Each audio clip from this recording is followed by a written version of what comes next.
তাপেন দত্তের আমরা narration practice করছিলাম অ্যাসার্টিভ সেন্টেন্সে। তো আজকে আমরা 6 নম্বর প্রশ্নটা দেখে নেব। 6 নম্বর প্রশ্ন হচ্ছে the hermit said we never mistrust god. তাহলে এটা যেহেতু সেড রয়েছে, যেহেতু পাস্টে রয়েছে, সেহেতু আমাকে টেন্সের পরিবর্তন করতে হবে।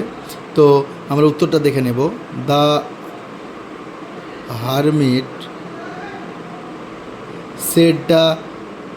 সেডটাই লিখে দিলাম। তারপর কমা ইনভার্টেড কমা তুলে আমাদেরকে অ্যাসার্টিভে দ্যাট বসাতে হয়।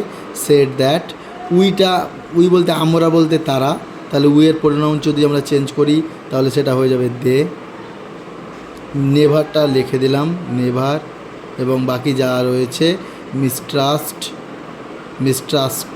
মিসট্রাস্টেড